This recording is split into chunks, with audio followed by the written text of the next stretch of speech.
So I'm delighted to be with Barry Dancer, or Dancer. So I always get your name. How many years have you known me and you can't even get my bloody name right yet? You ask Uh, me, come online and say, hello, how are you? But how are you? How are you, Brandon?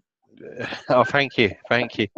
No, but I'm not the first person to say that, am I, No, I'm Barry? afraid not. I mean, in England, everybody goes, it's Dancer, isn't it? I said, no, it's Dancer. But anyway, Dancer. doesn't matter. So look, we don't need to go through your background and property because everyone knows you've got a vast knowledge of property.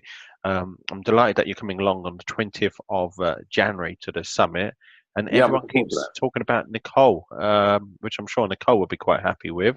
Yeah.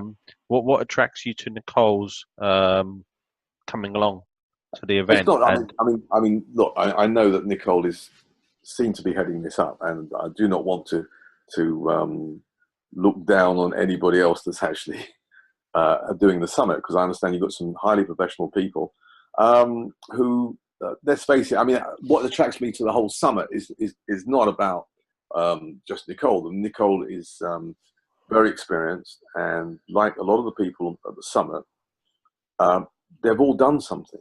I think the problem is with a lot of these so-called summits and meetings is that they have people in who talk about doing, I don't know, courses and seminars, and basically are historical. And therefore, they will tell you what they have done and how they did it, and the benefit of their experience might be really good. But with the group of people that you've got for this particular summit, they are doing. So, in other words, you'll be turning around and saying, not so much to Nicole and saying, well, what have you historically done, but what are you doing now? And that's much more important because, as you know, the way things have changed with Brexit and exchange rates and different demographics, maybe not as many Europeans coming in the future, the whole business has changed virtually overnight, and people have had to duck and dive and find different ways of presenting their whole development strategy. And with the amount of people that you've got at your summit, I think it should go down very well. And as I say, they're not historical, they're current, they're now.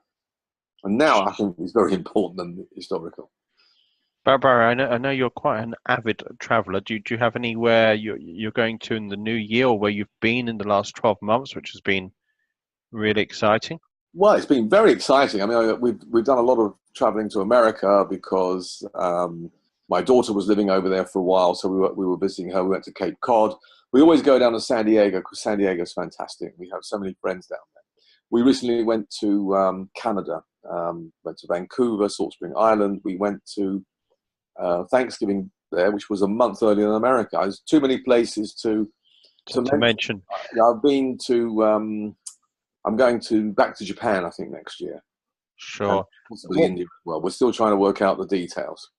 You I know, remember I'm hearing. allergic to working these days. I'm more addicted to traveling, but it's But nice. you are learning when you're traveling as well, aren't you, Barry? You're seeing Oh, new absolutely. things and Make lots of contacts and stuff like that. Yeah. Looked sure. at buying a few properties overseas recently, but it's surprising how difficult it can be now to get the numbers right. Sure. What before we shoot off for the new year, I do wish you a happy and prosperous new year and healthy And new to year. you too, sir. Thank you. Um, what do you know is different when you do go to the US, for example? I know you spent a lot of time recently in the US. So in terms of property, I know you're not involved on a daily or weekly or even monthly basis, but is it very different, or what do you notice different in the US? Well, I think that you've got two kinds of different, if you like. If you look at San Diego is probably one of the best markets that you can invest in.